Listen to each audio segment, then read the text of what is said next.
Okay, hello all. This is just a short little snippet, 5-minute introduction to orient you towards our readings for this week. This week, we're talking about slavery, serfdom, and social justice, and we're also looking at the East and West gazing at each other. So, what do we have on deck? A lot of little excerpts. And I know that can sometimes feel like you're being nickeled and dimed and disoriented. So the point of this is to sort of orient you around these themes of unfree labor, how they're treated in the East and West in the 19th century mostly, and also ideas of social justice. How should a society be shaped? What's right? What's wrong? You'll see where I'm going. Okay, so first we've got this little excerpt from Albert Waldman's Lincoln and the Russians, based on hearsay, but an account of the Russian Tsar's reaction to Lincoln's emancipation of the slaves in 1863.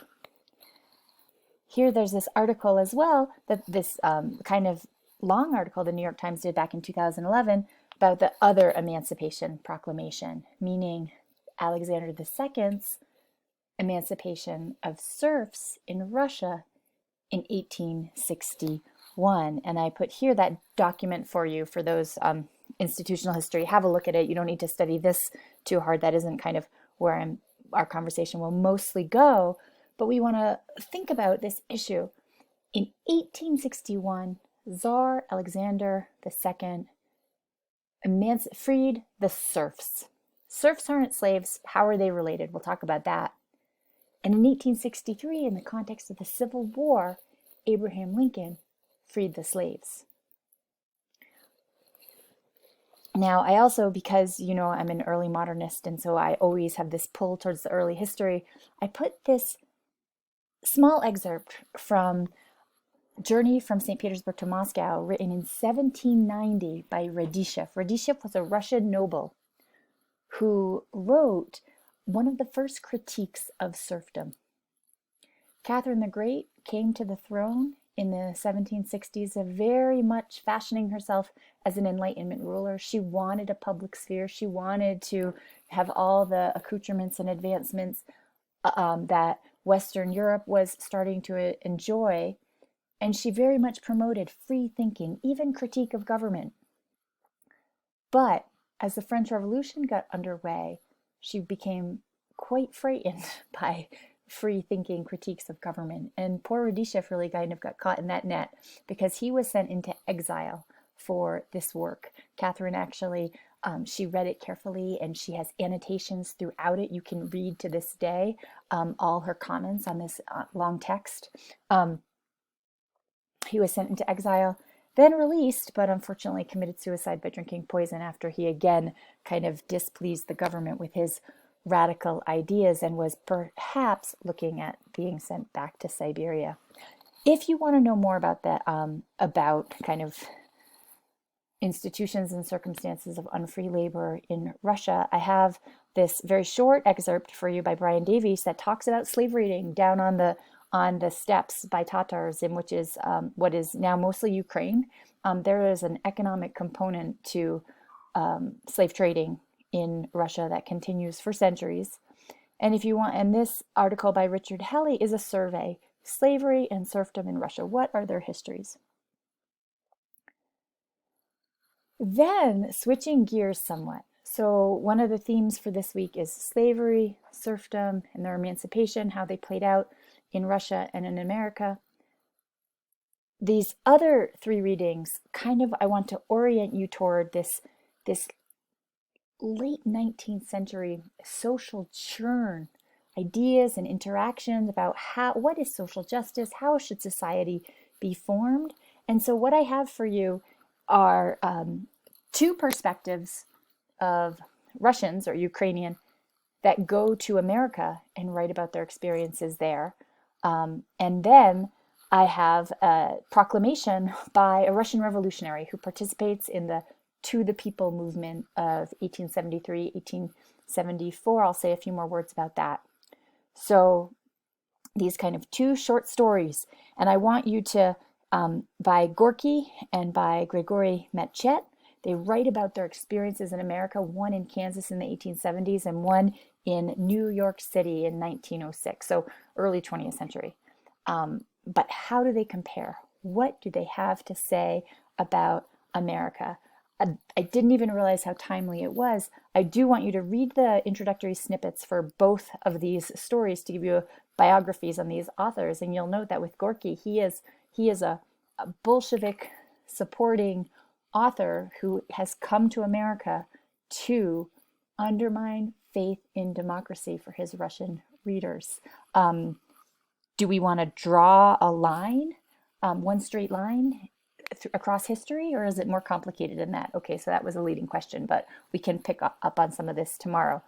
Okay, we are almost done, so I'm going to pretty much leave it there and post up these. Well, you can see these pictures as well. There's a picture of Radishev and the title page of his book. I want you to know that as the serfs being emancipated in Russia are part of a massive reform program under Tsar Alexander II that comes about pretty much in the wake of Russia losing the Crimean War, a war essentially on its own territory that it didn't really lose, but that it didn't win meant it lost.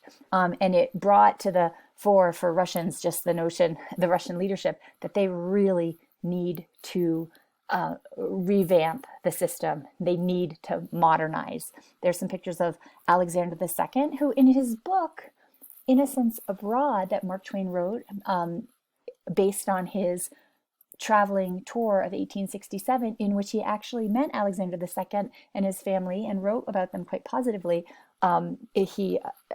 which could have been another perspective of an American perspective on Russians in the 1860s.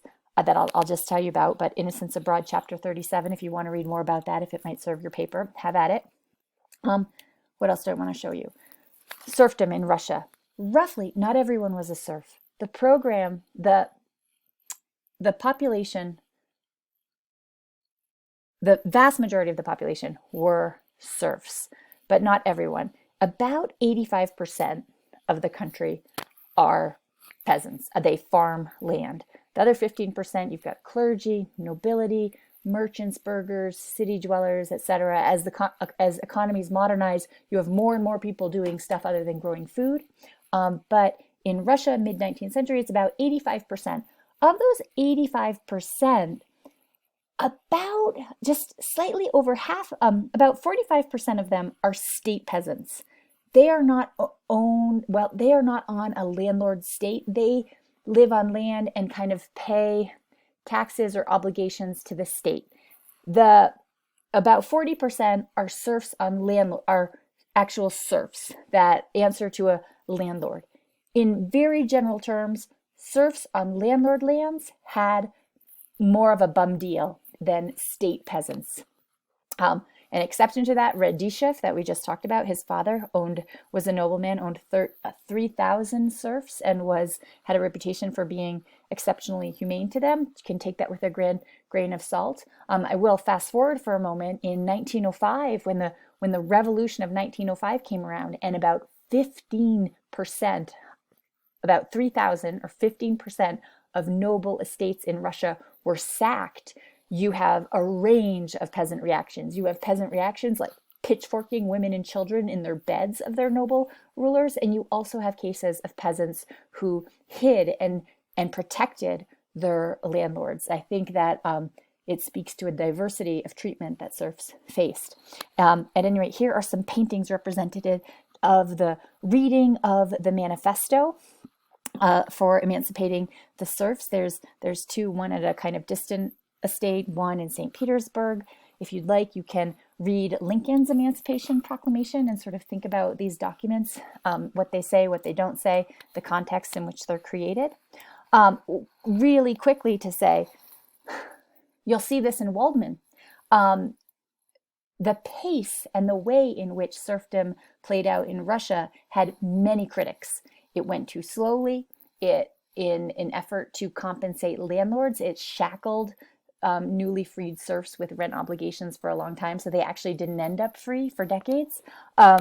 And so this is a picture of the manifesto of 1861, as well as a political cartoon from the time saying that pretty much the emancipation is like having a serf have one hand tied behind his back and jumping on one leg. For all his great reforming, Alexander II was assassinated by a terrorist group in 1881 when two terrorists threw bombs under his carriage that he died of wounds some hours later. This was the spot in St. Petersburg, and that Church of the Spilt Blood was built to commemorate his assassination. And then came Tsar Alexander III, a very reactionary czar. But that's a conversation for a different day, and that is all.